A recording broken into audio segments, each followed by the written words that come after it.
నమస్తే రమగారు. నమస్తే జయ. రమగారు, మనం గతంలో 2 జన్మల కథలు కొన్ని చెప్పుకున్నాం. ఒకటి చెప్పుకున్నట్లున్నాం. అలాంటివి ఇంకేమైనా ఉన్నాయండి?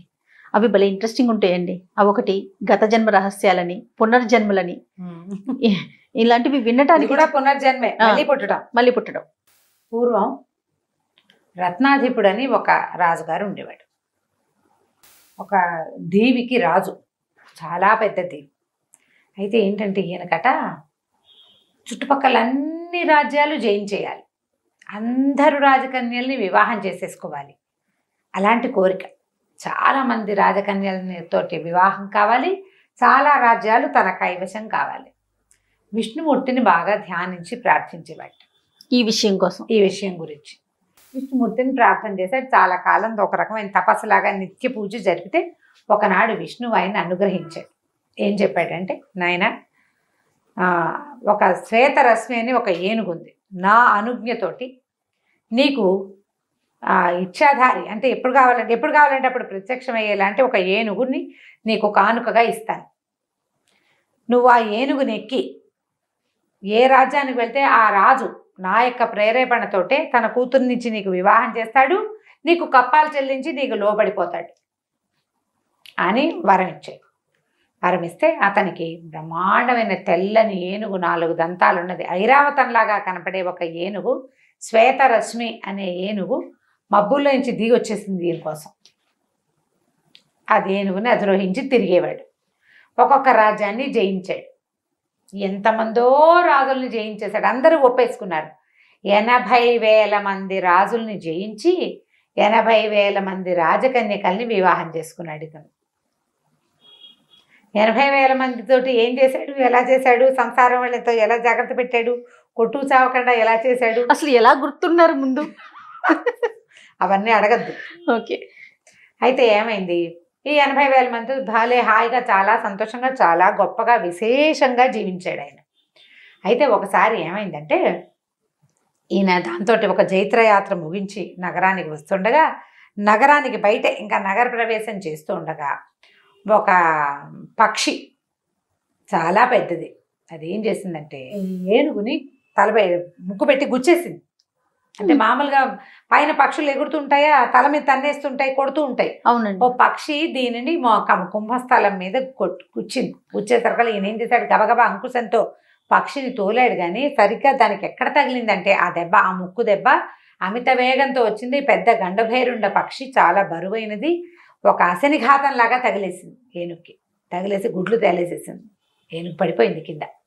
ఇక తిప్పుకోల, స్పృహలోకి రాల, ఒక రకమైన మూలుగు, కదలిక లేదు, చాపచొట్లాగా పడిపోయి ఉంది. ఈయన ఎంత ప్రయత్నం చేసినా ఏనుగుని స్వస్థత పరచలేపాడు. భగవద్దత్తమైన ఏనుగు అది ఎందుకు పడిపోయిందో ఈయనకు తెలియలేదు. అక్కడి నుంచి వారా వీరా ఎంతమందినో పిలిచి అడిగాడు, ఏం చెయ్యాలి, ఇంకా ఊరు దాట్లా, ఊళ్ళోకి వెళ్ళే అవకాశం లేదు, ఊరు బయటే, ఇది అంటే నగర ద్వారాల బయటే జరిగింది. అప్పుడు తాంత్రికులు, కర్తాంతికులు, వాళ్ళని వీళ్ళని అందరినీ పిలిస్తే వాళ్ళు ఏమన్నారంటే, మహాపతివ్రత హస్తస్పర్శ తగిలితేనే ఇది లేస్తుంది, ఇది దైవికమైన ఏనుగు, ఆ పక్షి కొట్టిన చోట దాని ప్రాణం తలుపు దేని మీద తగిలింది. పతివ్రత ఎవరైనా ఏనుగుని ముట్టుకుంటే ఇది లేస్తుందంటే, ఈయన ఉంటే మనకేం కోదమా పతివ్రతలకి, 80,000 మంది లేరు నా భార్యలు. అలాగని భార్యల్ని రప్పించాడు. 80,000 మంది రాజకుమార్తెలు అంటే 80,000 మంది మహారాణిలు, రాణులంతా ఒక్కొక్కళ్ళు విడివిడిగా వచ్చి ఏనుగుని కావలించుకున్నారు. కదలిక లేదు. వాళ్ళు సిగ్గుపడ్డారు. ఈయన తల ఎక్కడ పెట్టుకోవాలో తెలియని స్థితికి వచ్చేసాడు. ఇంతమంది రాణిలో ఒక్కటి పతివ్రత లేదు, ఈయన కర్మకి పాపం ఎవరు లేరు. ఒక్క భార్య కూడా పతివ్రత కాదు. సిగ్గుతో చచ్చిపోవాలనిపించింది ఈ రత్నాధిపుడికి పాపం. ప్రపంచానికి తెలిసిపోయింది చూడు, ప్రపంచం తెలుసుకుంది ఇది వీళ్ళు పతివ్రతలు కాదు అన్న విషయాన్ని. ఆయన చాలా సిగ్గుపడ్డాడు. ఆ సమయంలో హర్షగుప్తుడనే ఒక వ్యాపారస్తుడు ఈ నగరానికి వస్తున్నాడు వ్యాపారం కోసం. ఆయన ఈ పరిస్థితిని తెలుసుకుని ఏమన్నాడంటే, అయ్యా, నా దగ్గర ఒక పని చేసే ఆవిడుందండి, నాకు దాసురాలు, నాకు సహాయంకురాలుగా వస్తుంది, నేను ఎక్కడికైనా వెళ్తే. ఆమె పేరు శీలవతి, మహాపతివ్రత. ఆమె ముట్టుకుంటుందండి మీ ఏనుగునంటే ఈయన ఏమంటున్నాడంటే 80,000 మంది మహారాణులు అయ్యారు, ఇక శీలవతి ఎవతో వస్తుంది, సరే రాని నాయన అన్నాడు. ఇంకేం చేస్తారు, ఏదో ఒక ప్రయత్నం చేయాలి. ఆ శీలవతి వచ్చి కాళ్ళు చేతులు కడుక్కొని వచ్చి నమస్కరించి ఈ శేతరశ్మిని ముట్టుకునేసరికల్లా లేచింది ఏనుగు. లేచి నిలబడింది, మెల్లిగా తిప్పుకుంది. రాణులు సిగ్గుపడి నగరంలోకి వెళ్ళిపోయారు. ఈ రత్నాధిపుడు ఢామని చాపచుట్టగా పడ్డాడు ఈవిడి కాళ్ళ మీద. మా తల్లి నీ వల్లే నా ఏనుగు బతికింది అని చెప్పి తర్వాత ఏనుగును స్వస్థతపరిచి నగరంలోకి తీసుకెళ్ళిపోయాడు. ఆ తర్వాత ఏం చేశాడంటే రత్నాధిపుడు ఈ శీలవతిని మంచి చేసుకుని ఏమన్నాడు, అమ్మ మీ వంశానికి చెందిన వాళ్ళు ఎవరైనా, మీ కుటుంబానికి చెందిన వాళ్ళు ఎవరైనా చక్కటి పెళ్ళి ఉంటే చెప్పు, నేను పెళ్లి చేసుకుంటా అన్నాడు. ఈయనకి 80,000 మంది మీద విరక్తి పుట్టింది. పతివ్రతల కోవ. శీలవతి మహాపతివ్రత. ఏనుగు చూపించింది కదా దానికి తార్కాణము.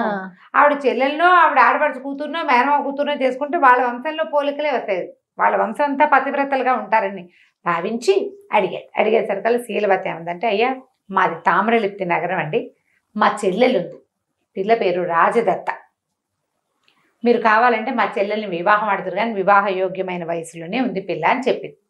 ఈయన ఏం చేశాడు, వెంటనే ఆ హర్షగుప్తుని ఈ శీలవతిని తన శ్వేతరశ్మి ఎక్కించుకుని ఏనుగు మీద కొంతమంది పరివారంతో ఆ తామ్రలిప్తి నగరానికి వెళ్ళాడు. వెళ్ళి పిల్లని చూసి పెళ్లి కుదుర్చుకున్నాడు. ముహూర్తాలు పెట్టేయడానికి కార్తీకులు ఏమన్నారు, అయ్యా ఇది సమయం కాదండి, ఈ సమయంలో మీరు కనుక వివాహం చేసుకుంటే మీ భార్య అసతి అయ్యే అవకాశం ఉంది, పతివ్రత కాకపోయే అవకాశం ఉంది, కాబట్టి ప్రస్తుతానికి ఆగండి కొన్నాళ్ళు అంటే ఆయన నేను ఆగలేనన్నాడు. నేను ఆగలేను, వెంటనే చేసేసుకోవాలి, పెళ్ళి అయిపోవాల్సిందే ఇప్పుడే ఈ ముహూర్తానికి, కాకపోతే అసతి అవుతుందని అనుమానం ఉంటే అసలు ఆ పిల్లకి రెండో మనిషి కనపడకుండా చేస్తాను నేను.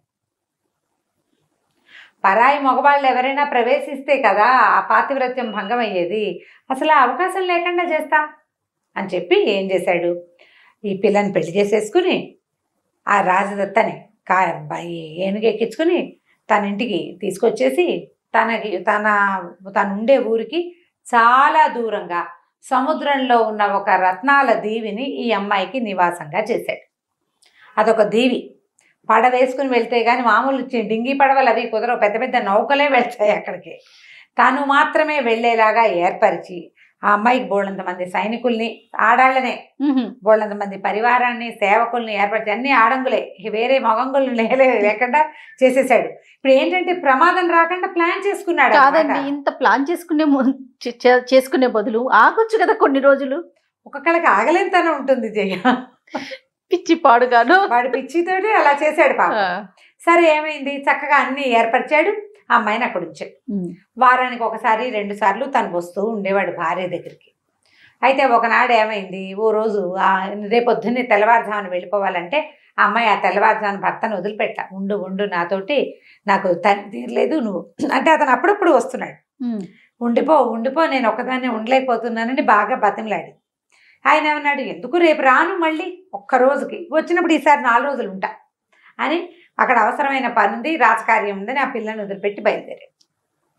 ఈ భర్త వెళ్ళిపోయాడు, నౌకలో పడి వెళ్ళిపోయాడు. ఈ అమ్మాయి ఆ గేటు బయట నిలబడి ఆ నౌకలకేసే చూస్తోంది. ఇంతలో ఏమైంది, ఈయన ఇటు వెళ్ళాడు, అటువైపు నుంచి ఆ సముద్ర తీరం నుంచి ఒక కుర్రాడు నడిచొచ్చాడు. అతను ఎవరా ఏమిటా అని అడిగింది. అతను ఏంటంటే ఏదో ఒక ఊరు నుంచి బయలుదేరాడు పడవలో, ఆ పడవ కాస్త బోల్తా పడింది, ఇతను అంటే నీళ్ళల్లో ఎట్లాగొట్లా మునిగి ఇక్కడికి చేరాడు. చక్కటి వయసులో ఉన్న కుర్రాడు, రత్నాధిపుడు కొద్దిగా పెద్దవాడు. ఈ కుర్రాడు ఈ అమ్మాయికి అనురూపమైన వయసు ఉన్నవాడు.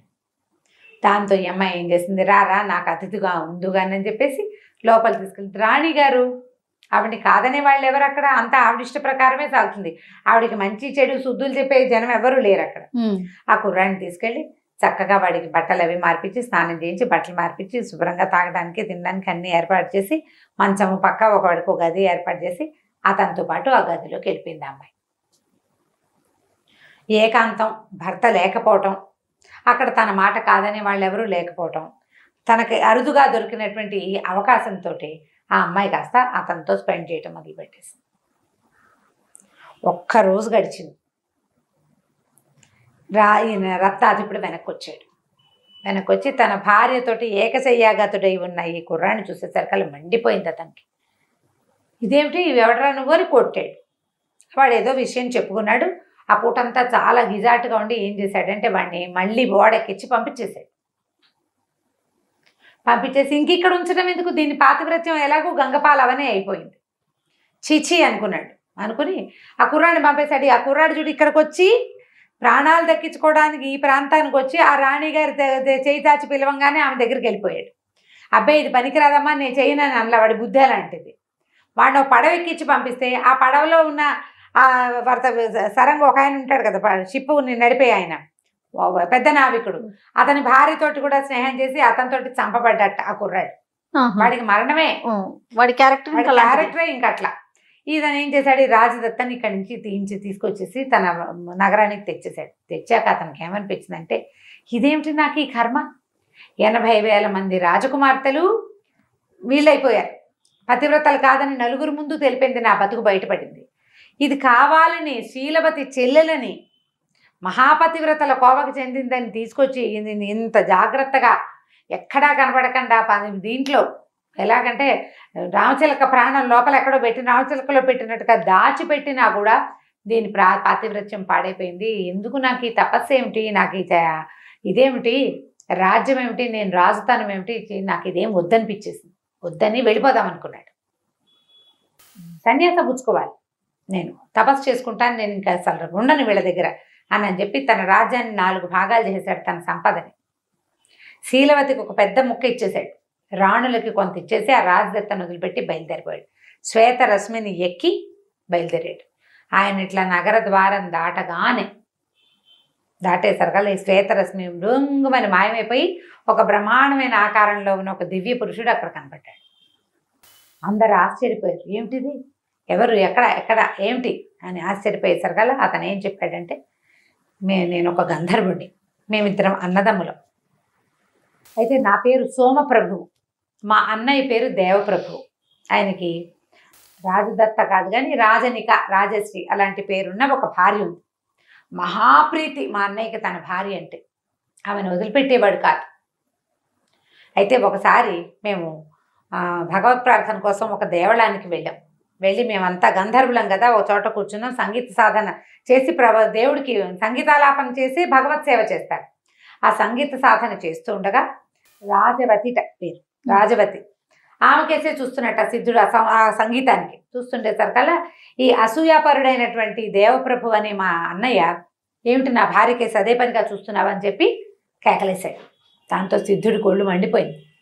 అవురవరా, నీ భార్యకేసి చూడటం ఏమిట్రా, నీకు ఇంత ఈర్ష్య ఏమిటి, ఇంత అసూయ ఏమిటి, ఆ అమ్మాయి వెపిస్తే నీ భార్య సౌందర్యానికి నేను లోబడిపోయినట్ట, సంగీతం కోసం ఆమెకేసి చూస్తున్నాను, నువ్వు ఇంత ఈర్ష్యాలు, నీకు గంధర్వయోనిగా ఉండకూడదు, నువ్వు ఇట్లా ఉండకూడదు, ఎవరైనా నీ భార్య కేసు చూస్తేనే ఆమె పాతివ్రత్యం పోతుందని నీ దుర్బుద్ధి ఉంది చూడు, ఈ బుద్ధి వల్ల నువ్వు మానవ జన్మనెత్తు అన్నాడు. అనేసరికల్లా ఇంతలో ఏమైంది, పక్కనే కూర్చున్నాడు సోమప్రభు తమ్ముడు, ఈయన చిన్న తెల్ల ఏనుగు బొమ్మ ఉంది అతని చేతిలో, ఆటకి తెచ్చుకున్నాడు. ఆ ఏనుగు బొమ్మనైతే ఆ సిద్ధుడి కేసు విసిరి కొట్టాట, మా అన్నయ్యని శపిస్తావా, విసిరి కొట్టేసరికల్లా, అవురా అన్నకి తగ్గిన తమ్ముడు వీడు, ఇంత పొగరు ఉంది, నీ ఏ బొమ్మతోటైతే నన్ను కొట్టావో అదే తెల్ల ఏనుగుగా నువ్వు మారిపో, భూలోకంలో పుట్టు నువ్వని శపించాడు. దాంతో ఈయన వీళ్ళు బతిమలాడుకున్నారు, మమ్మల్ని రక్షించమని. అనేసరికల్లా ఆయన ఏమన్నాడంటే, ఈ మాత్సర్యానికి, ఈ రకమైన అసూయాపరత్వానికి నీకు ఖచ్చితంగా శిక్ష పడవలసిందే, భూలోకంలో పుట్టు, 80,000 మందిని వివాహం చేసుకుంటావు, కానీ జనసమూహంలో నీ భార్యలు పతివ్రతలు కాదనే విషయాన్ని నీకు తెలుసుకుంటావు.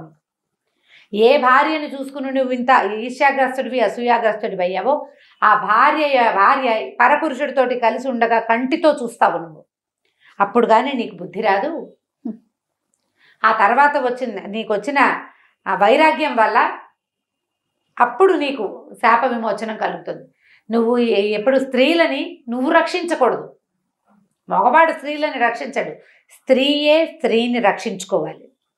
ఆమె సద్గుణ సంపన్నగా ఉండాలి అని నువ్వు జాగ్రత్త పడ్డం కాదు, నేను సద్గుణగా సంపన్నగా ఉండాలని స్త్రీ భావించాలి. మగవాడు కాపాడి మొదట తండ్రి, తర్వాత భర్త, ఆ తర్వాత కుమారులు స్త్రీని రక్షిస్తామని అనుకోవటం చాలా పొరపాటు.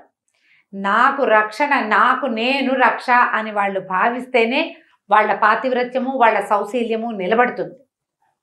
ఎవరైనా చూస్తేనే ఏదో అయిపోతుందని నువ్వు అనుకుంటే అది చాలా తప్పు. అది చేయకూడదు. ఇలాంటి గుణం కలిగి ఉన్న మానవుల యొక్క లక్షణం ఇది. నేను రక్షించి కాచి కాపాడతాను, ఎవరు నా పెళ్ళాం వైపు చూడకూడదు లాంటి భావనలు మనుష్య భావనలు.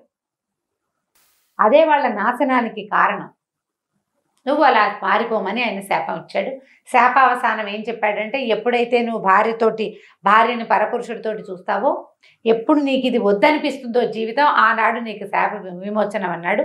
అంచేత నాకు శాప విమోచనమైంది, నేను సోమప్రభువు, ఈయన మా అన్నయ్య దేవప్రభువు అని చెప్పేసరికల్లా ఆయనకి మొత్తం జ్ఞాపకం వచ్చింది. ఈ ఈయనకి రథాధిపుడికి జ్ఞాపకం వచ్చి, ఓహో అయితే నా భార్య రాజదత్తే ఆనాటి రాజవతి. వెంటనే తన భార్యను కూడా పిలిపించుకున్నాడు అతను. ఎవరు? శీలవతి చెల్లిని. శీలవతి చెల్లి, తన భార్య ఆవిడే కదా. ముగ్గురు కలిసి గంధర్వులుగా మారిపోయి తమ లోకానికి వెళ్ళిపోయారు. మొదట గంధర్వులుగా ఉన్న వీళ్ళు ఈ ఈర్ష్యాపరత్వము, అసూయాపరత్వము, తన భార్యను ఎవరు చూడకూడదు అనే ఒక దిక్కుమాల గుణంతో మానవులుగా జన్మించవలసి వచ్చింది. జన్మించి ఎలాంటి అవమానం పొందాడు అతను? వీడి పైన పతివ్రతలు కాదు వీడి భార్యలు అంటే ఎంత చిన్నతనం.